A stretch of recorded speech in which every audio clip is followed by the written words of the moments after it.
सभी साथियों को नमस्कार। जय श्री कृष्णा।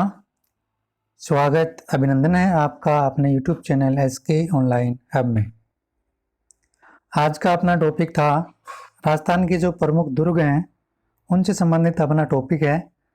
तो ये जो क्लास है RS के लिए, सूचना सहायक के लिए, राजस्थान जो पुलिस है उसके लिए, महिला SI के लिए और जितनी भी जो राजस्थान से संबंधित परीक्षाएं हैं उन सभी परीक्षाओं के लिए ये जो क्लास है वो समान रूप से उपयोगी है। इसके अलावा जैसे रीट की एग्ज़ाम है आगे आने वाली है उसके लिए भी समान रूप से उपयोगी है। तो इसमें मैंने जितने भी जो प्रमुख दुर्ग हैं उन सभी प्रमुख दुर्गों के नाम, उसके उपनाम, वो कब बना, किसने बनाया और इसके बारे में अन्य जो विशेषताएं हैं उन सभी का मैंने समावेश है वो किया है। तो सीधे चलते हैं अपने टॉपिक की तरफ। इसमें अपना पहला जो दुर्ग है वो आता है आपका गागरोन दुर्ग। गागरोन जो दुर्ग है ये आता है अपना पहला दुर्ग। इसका जो निर्माण है, गागरोन दुर्ग का जो निर्माण है वो डोड या परमार राजपूतों के द्वारा इसका निर्माण करवाया गया था।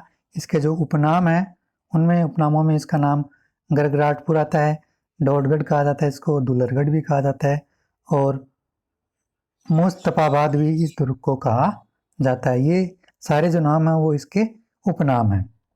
और ये जो दुर्ग है गागरोन दुर्ग वो कौन सी पहाड़ी पे बना हुआ है? वो पहाड़ी है आपकी मुकंदरा पहाड़ी। इनसे भी प्रश्न से बहुत बार पूछे गए हैं, इनके उपनाम भी पूछे गए हैं। गागरोन दुर्ग वो कहाँ पर स्थित है? तो गागरोन दुर्ग है वो आपका झालावाड़ जिले में स्थित है। इसका निर्माण है वो डोड और परमार राजपूतों ने करवाया था। इसके उपनामों में गरगराटपुर आता है, डोडगढ़ आता है, दुलरगढ़ आता है और मुस्तफाबाद आता है और ये मुकंदरा पहाड़ी पे बना हुआ है। इसके अलावा इसकी जो नदियां हैं वो भी पूछते हैं कि ये कौन सी नदियों के संगम पर स्थित है। तो ये नदियां इसकी आऊ और काली सिंध नदियों पे ये जो दुर्ग वो बना हुआ है। फिर अन्य फैक्ट में हम देखते हैं, उसमें अगला अपना फैक्ट है गागरोन दुर्ग में रचित दो ग्रंथ अचलदास खींचीरी वचनिका और वेली किशन रुक्मणीरी वचनिका, ये जो दो ग्रंथ हैं ये गागरोन दुर्ग में रचित हैं, यानी इनकी जो रचना है वो गागरोन दुर्ग में हुई है। गागरोन दुर्ग पर सर्वाधिक जो शासन है वो खींची राजपूतों का रहा है। अगला फैक्ट अपना राजस्थान का ऐसा दुर्ग जो अरावली पर्वतमाला का हिस्सा न होकर विंध्याचल पर्वतमाला का हिस्सा है वो दुर्ग है आपका गागरोन दुर्ग। ये प्रश्न भी पूछा जा चुका है RPC की एग्जाम में। ये ऐसा कौन सा दुर्ग है राजस्थान का जो अरावली पर्वतमाला का हिस्सा न होकर विंध्याचल पर्वतमाला का हिस्सा है? तो गागरोन दुर्ग है वो ऐसा है जो कि अरावली पर्वतमाला उसका हिस्सा नहीं है। गागरोन दुर्ग वो विंध्याचल पर्वतमाला का हिस्सा है। गागरोन दुर्ग के पीछे स्थित एक पहाड़ी है जहाँ पर धक्का देकर राजनीतिक कैदियों को मृत्युदंड वो दिया जाता था। तो इस मृत्युदंड को वहां पर क्या कहा जाता है, इस प्रकार का जब किसी को मृत्युदंड दिया जाता था तो उस मृत्युदंड को गिद्धक्राई कहा जाता था। अब आपसे पूछ सकते हैं कि गिद्धक्राई क्या है, या फिर ये भी पूछ सकते हैं कि ये जो मैंने अभी बताया है कि गागरोन दुर्ग के पीछे स्थित एक वह पहाड़ी जहाँ से धक्का देकर राजनीतिक कैदियों को मृत्युदंड दिया जाता है उसको क्या कहा जाता है? तो उस चीज़ को कहा जाता है गिद्धक्राई। तो चलते हैं अपने नेक्स्ट स्लाइड पे। अगला अपना फैक्ट है गागरोन दुर्ग के पीछे स्थित, ये जो फैक्ट वो हमने पढ़ लिया था। अगला फैक्ट है अकबर ने गागरोन दुर्ग भेंट स्वरूप किस जागीर के रूप में दिया था? यानी अकबर ने गागरोन दुर्ग वो जागीर स्वरूप किसे भेंट स्वरूप वो दिया था? तो पृथ्वीराज राठौड़ को अकबर ने जो गागरोन दुर्ग वो भेंट स्वरूप जागीर के रूप में उसे ये दुर्ग वो दिया था पृथ्वीराज राठौड़ को। छिपा समाज के जो आराध्य देव है वो है संत पीपा। इसकी छतरी है वो गागरोन दुर्ग में बनी हुई है। अब यहाँ मैंने दो क्वेश्चनों के आंसर मैंने बताए हैं कि छिपा समाज के जो आराध्य देव कौन है, एक तो ये प्रश्न हो गया, और संत पीपा की जो छतरी है वो कहाँ पर बनी हुई है।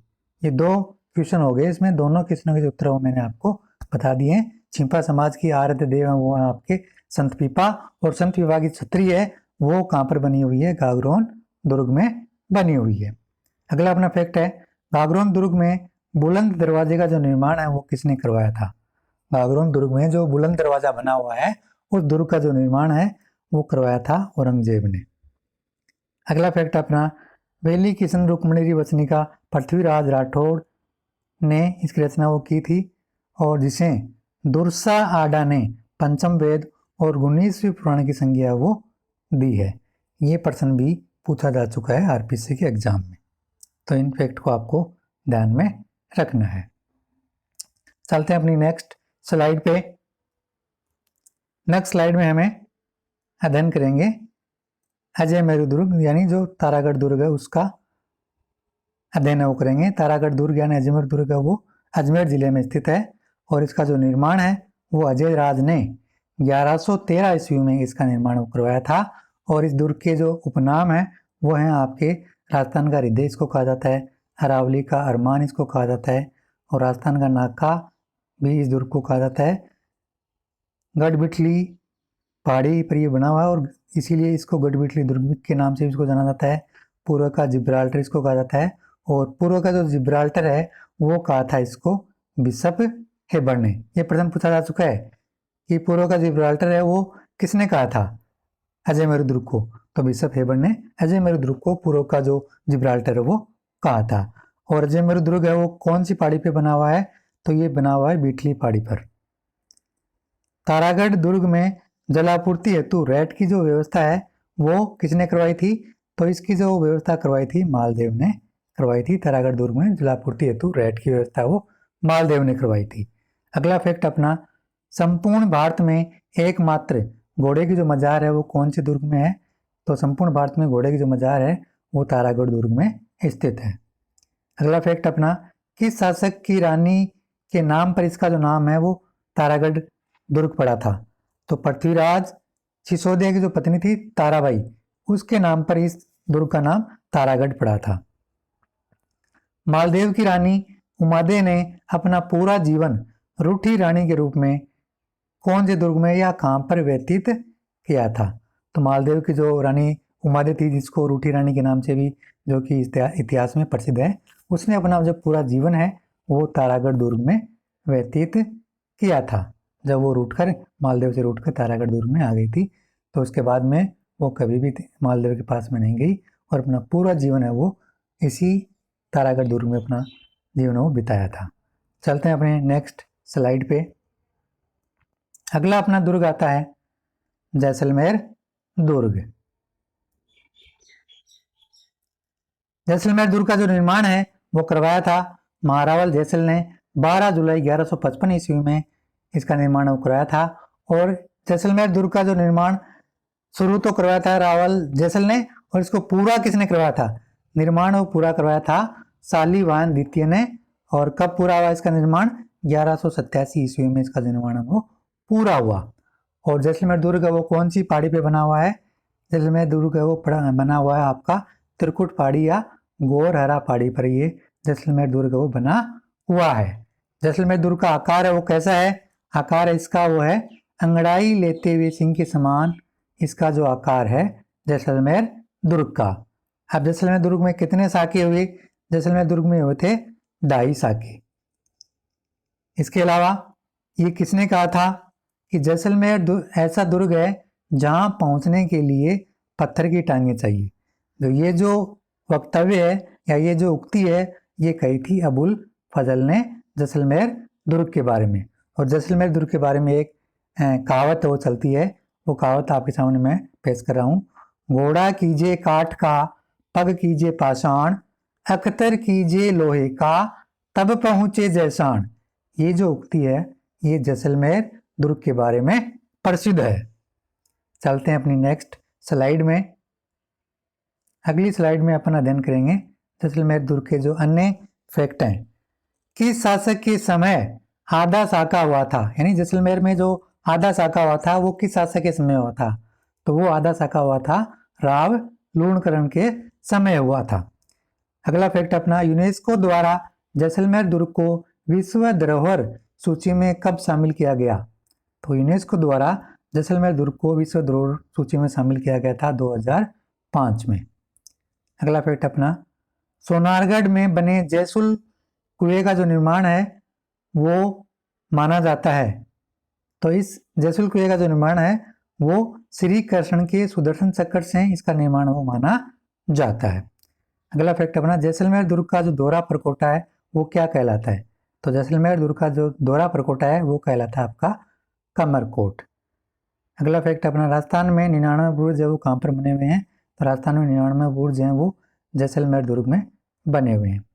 कौन से दुर्ग के बारे में कहा जाता है कि दूर से देखने पर ऐसा है जैसे यह दुर्ग रेत के समंदर में लंगर डाले जहाज के समान खड़ा हुआ है? तो ये जो उक्ति है या ये जो कहावत है ये जैसलमेर दुर्ग के बारे में प्रसिद्ध है। चलते हैं अपनी नेक्स्ट स्लाइड में। कौन से दुर्ग के बारे में कहा जाता है ये अपने देख लिया था पिछली स्लाइड में। तो ये जैसलमेर दुर्ग के बारे में कहा जाता है। सोनारगढ़ में प्राचीनतम जैन पांडुलिपियों के लेखक कौन थे? यानी सोनारगढ़ जिले में जो प्राचीनतम जो जैन पांडुलिपियां हैं उनका लेखक कौन है? तो उनका लेखक है जिनभद्र सूरी। राजस्थान का दूसरा सबसे बड़ा लिविंग फोर्ट है वो कौन सा है? तो राजस्थान का दूसरा सबसे बड़ा लिविंग फोर्ट है वो है आपका जैसलमेर दुर्ग।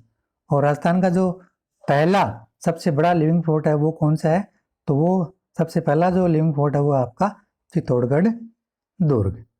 तो इस प्रकार से आज हमने दुर्ग के पहले पार्ट में हमने जो प्रमुख दुर्ग हैं उनका हमने अध्ययन किया है। इसके अलावा भी और भी जो प्रमुख दुर्ग हैं उनका जो हम अध्ययन है वो अपने नेक्स्ट भाग में उनका अध्ययन है वो करेंगे। तो इस समय जो प्रतियोगी परीक्षाओं की तैयारी कर रहे हैं उन सभी प्रतियोगी परीक्षाओं की तैयारी करने वाले जो प्रतिभागी हैं उनको आप ये क्लास शेयर जरूर करें ताकि वो भी इस क्लास से फ़ायदा उठा सकें। और अभी तक जिन्होंने चैनल को सब्सक्राइब नहीं किया है वो चैनल को इसी प्रकार की क्लासें पाने के लिए चैनल को सब्सक्राइब वो कर सकते हैं ताकि आगे आने वाली जितनी भी जो कक्षाएँ हैं वो समय पर आपको मिल सकें। वीडियो देखने के लिए आप सभी का धन्यवाद।